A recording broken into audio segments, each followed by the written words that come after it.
It's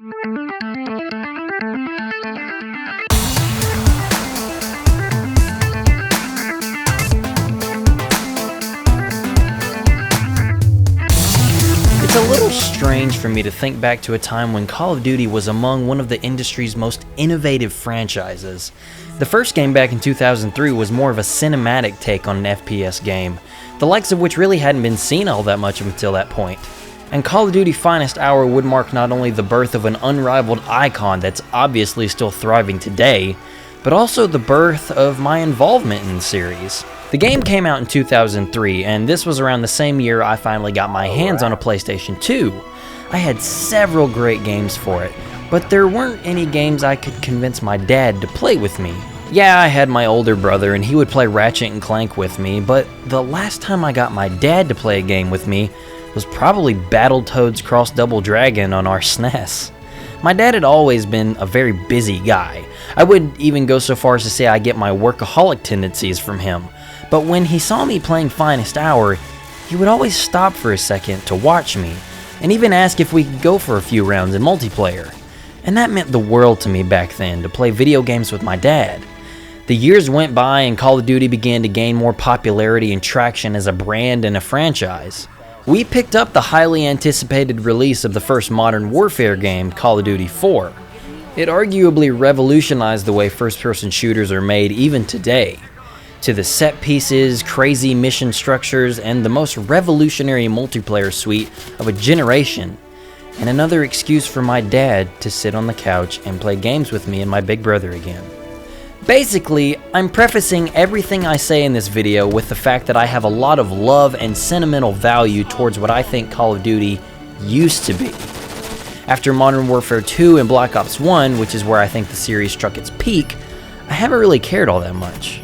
I don't think the series has tried to innovate in the right direction since those games, at least not enough for me to care to get back into the series. I jumped into Call of Duty Ghosts because the dynamic maps and several other gimmicks had me excited, and we all know how lackluster the majority of Ghosts is, so I haven't given into the temptation like that again.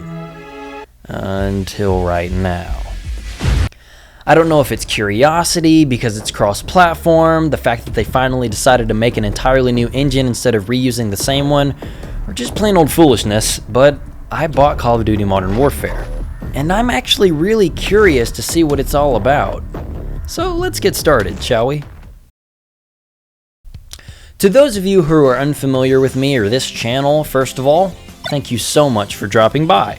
Second, hello, I'm Ross, and I adore games where I'm in control of a fast character with lots of abilities that allow me to traverse the environments as quickly or as methodically as I want.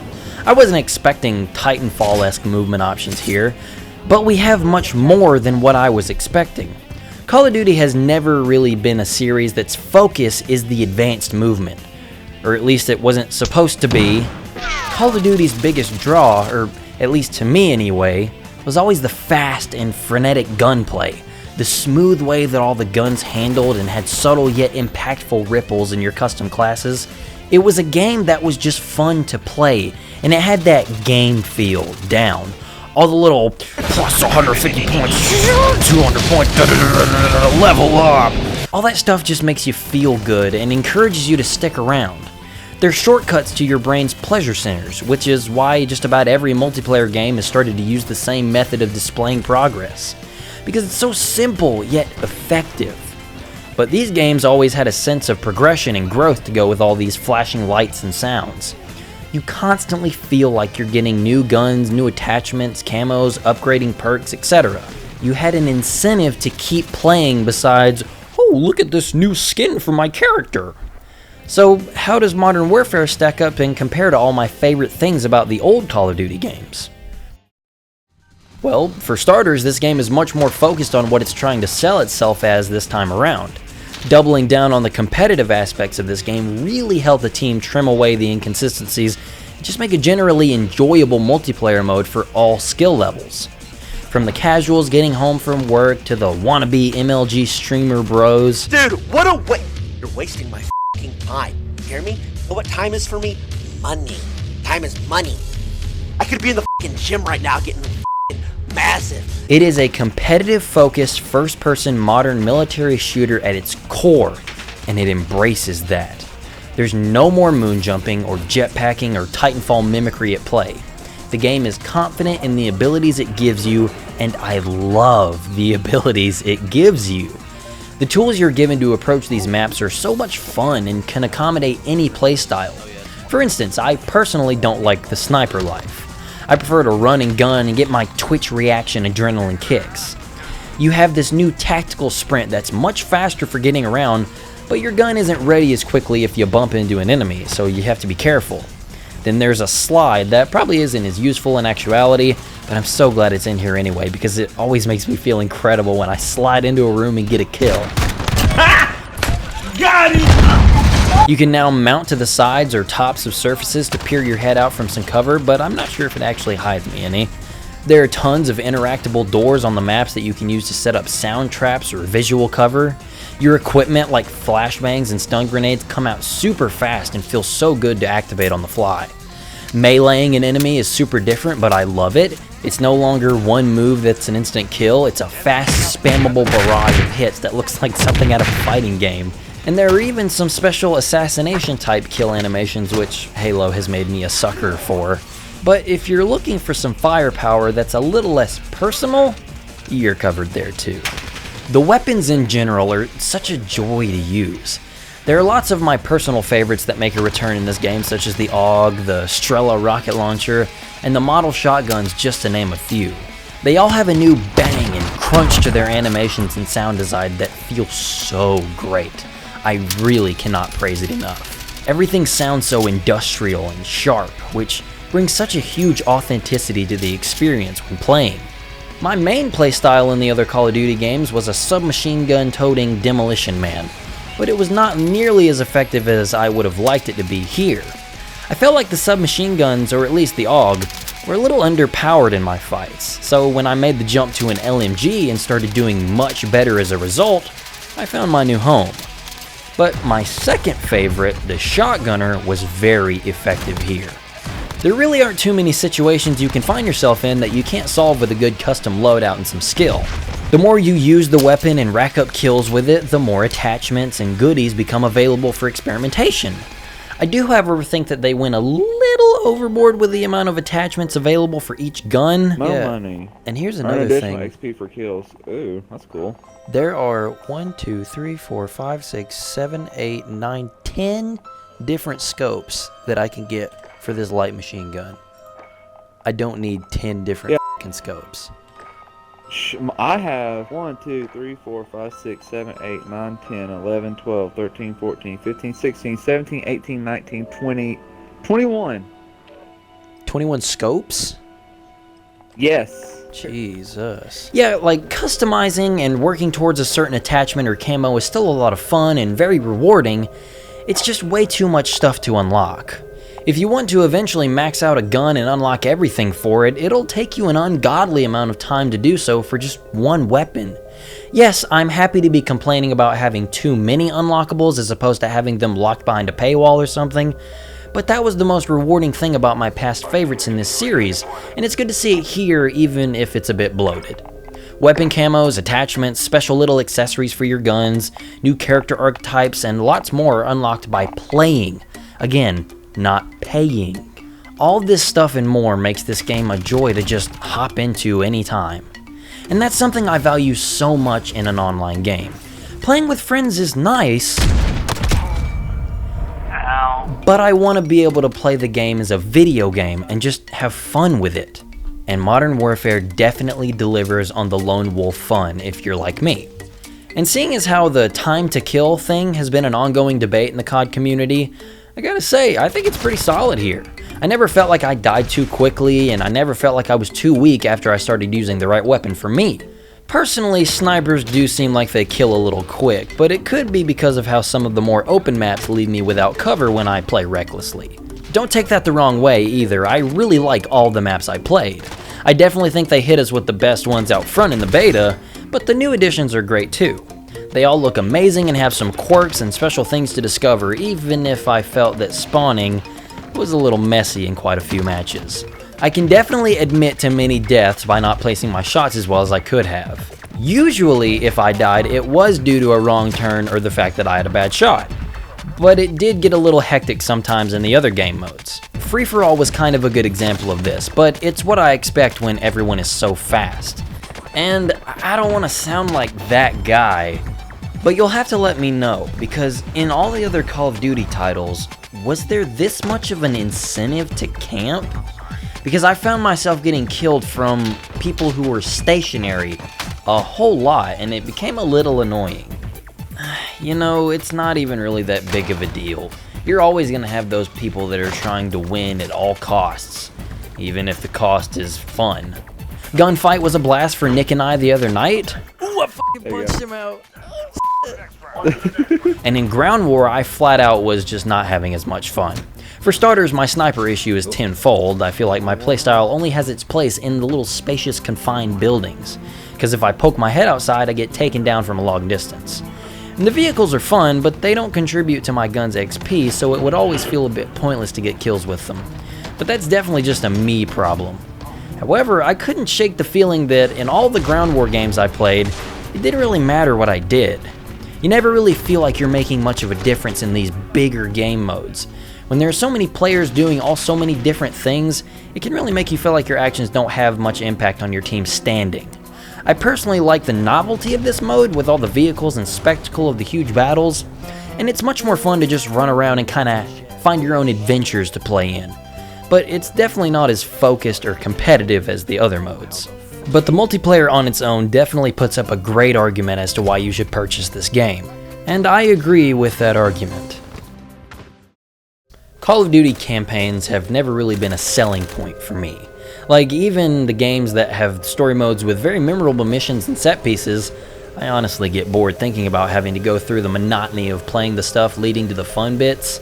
Like, peeking out from behind cover and killing a guy or two and then going back in and regenerating health just to peek back out and get another guy or two is like pulling teeth for me. And sadly, this is what Call of Duty campaigns boil down to for me. There's almost never anything interesting to do gameplay-wise, and the only thing that makes it interesting is when you make it to these context-sensitive parts and press the button. Modern Warfare's campaign is almost nothing like the other campaigns though. It's the best Call of Duty campaign I've ever played, and it's one of the best first-person shooter campaigns I've ever played. I won't go into too much detail on the story, but it's pretty serviceable.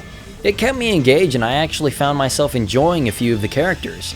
I'm going to start talking about spoiler stuff a little bit, so if you don't want any of that, like, cover your ears now. The best part of this story, hands down, is Barry Sloan as Captain Price. The way he's just so intimidating and looks like he could snap your neck in an instant, at the same time looking like he could give you the best hug ever, is incredible. He puts in a great performance, and his interactions with the other playable characters is phenomenal. End of the day, someone has to make the enemy scared of the dark. We get dirty, and the world stays clean. That's the mission. Now, if you're having second thoughts, then I can do this on my own. Skiss, skiss, skiss. Oop. The ending may have been a little weak for me, but it was still good throughout. Not to mention, you eventually kind of figure out that this game is like a prequel to Call of Duty 4, and there are some cool nods to fans after the credits roll. I'll let you figure it out though. The entirety of the campaign plays like a well-paced Hollywood military movie, and that's not a bad thing at all. The variety of things that you'll be doing is honestly amazing.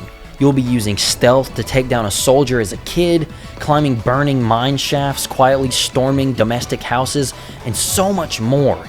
And as I said a second ago, you'll be playing as a few different characters, and when you get like a special weapon or something in a previous mission, you'll have it in future missions.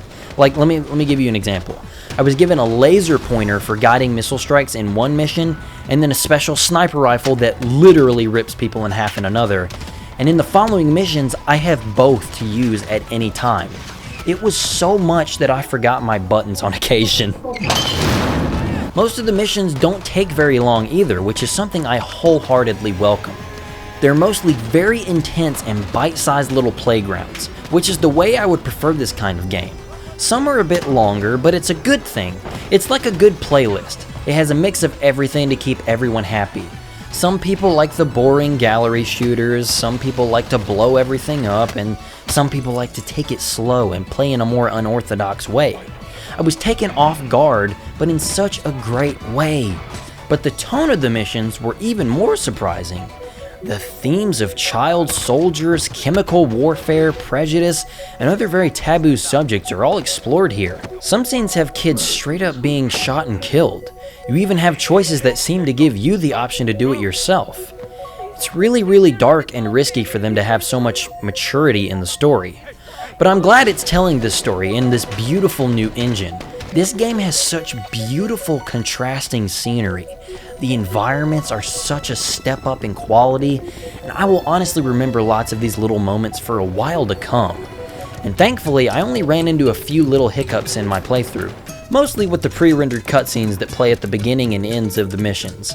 It's pretty cool how it transitions from in-engine footage to pre-rendered footage, but the cutscenes had a bit of a problem stuttering and even freezing on occasions. It never froze and forced me to quit out or anything, but it caused my audio to desync a lot, which was a little distracting. This is the campaign that Infinity Ward obviously wanted to make back in 2007. Your time and money will be very well spent with this mode. I wouldn't say this mode is worth the price of admission alone, but it's a stellar addition to stand alongside the multiplayer. But now, let's tackle that last column. The Spec Ops mode is obviously missing the survival half on the Xbox and PC versions for about a year, but I don't think I care as much as others might. Mainly because survival modes are a dime a dozen, and secondly, the politics of it all don't really ruffle my feathers. Yeah, it sucks that you don't get to play the mode that you want on your computer or your Xbox, but Sony has had the exclusives to Call of Duty for a while. That's just business. That's why it's called competition. It's extremely similar to why you would buy Soul Calibur on a specific system depending on what character you want. It's just the name of the game, which is why I'm not really upset at anyone for making that call. However, Spec Ops is a very fun mode that's a slight less caliber below the other two in my opinion. There are only a handful of missions for starters, but they're also much longer and pretty difficult all things considered. The draw is that you get to tackle them with a group of 3 friends. You each pick different roles such as medics, recon, demolition, and so on and so forth. And they all have different abilities that help you get through battles, but they don't really make too much of a difference to me. All the abilities just kind of seem tertiary and not really too important. However, you get to use your custom classes in the missions, so you and a group of friends could potentially set up really cool team combinations if you want to plan that out that far and ahead. I didn't get the chance to play this with a group of friends before the making of this video, but the few matches I played with randoms were a lot of fun. I think I'm going to spend much more time in the versus mode, but Spec Ops is very nice for having a cooperative mode contrasting the others. And I definitely don't think people should be upset that survival isn't here yet. The enemies surrounding these objectives seem to never stop spawning, so you might as well be playing survival here. But the instances of driving to the objectives were really fun. I still like this mode and it contrasts very well with the other two. It makes up an important part of this complete and solid package. So I was talking to a coworker a few days before the beta dropped, and he convincingly told me that I could play the full game right then and there. All I had to do was find any of the old Call of Duty games and just play that instead. You shut your mouth, or so help me God, I'll punch your lights out. But that kind of made me think, and yes, I see where he was coming from, but these games are a series. If you expect Call of Duty to be anything besides guns and fast-paced combat, then you're always going to be disappointed. That's what this franchise has been about since the beginning. And yes, I know he was referring to some of the games only improving and changing things in very artificial and small ways, but I'm not here to judge the lineage, I'm here to judge the latest incarnation. And with this incarnation being such a departure from the series' original arcade-like feel into a more grounded, realistic approach, I feel like that statement is a little ignorant. It really truly feels like the team at Infinity Ward gave this game everything they had. They probably thought it was high time to get the trust of the consumer back. So they dropped season passes, they dropped loot boxes, and all that pay-to-win stuff that plagues so many good shooters. That's also why they took the time to construct this new engine the game's running in. Having a series run on the same engine for a little over 13 years will cause fatigue, so it's a good decision that certainly paid off. The new capabilities it gives us has made one of the most photorealistic games I've ever seen. The lighting is crazy, with the ray tracing playing a big part not only to the sheen of it all, but also servicing the gameplay. The dynamic and volumetric lighting make for some helpful clouds and shadows that really work in the heat of combat as well. It's also very commendable that this game is completely cross-platform, meaning that no matter what version of the game you own, be it PS4, PC, or Xbox, you can play with anyone on the other two consoles. I will never stop being amazed at how far we've come in this industry. I used to fantasize about this stuff as a kid. Being able to play with my friends while we were all on different game systems is so amazing. And the support for controllers is incredible. I played a few matches with a controller and they were some of my best matches due to there being some really strong aim assist. And whether or not it's unfair or not fair enough will be a debate for another time. But just know that you will be accommodated by however you play. It's a great looking package that functions so well and should not be overlooked for just having Call of Duty in the title. I previously stated that this game caught my attention enough to give it a shot, and I'd say that it was a good thing that I got excited for this game. It's a great addition and a true return to what made Call of Duty a great franchise all those years ago. I can't say that Modern Warfare really breaks new ground as a first-person shooter, but I would say that it does what it does do with near-perfect accuracy. It's similar to Spider-Man PS4 in that regard. It's not really revolutionary or anything, but it's an extremely polished title made by people who wanted to bring something special to life. Modern Warfare is a competitive first-person shooter that is among its own predecessors as a standout title. Call of Duty 4 broke the ground back then, and Modern Warfare re-cements the foundation today. All three modes are Class A examples of how these kinds of games should be made, and it's absolutely worth your time and money, especially if you have some competitive friends to go into it with you. But anyway, I appreciate you for watching, so thanks for stopping by and have a great day.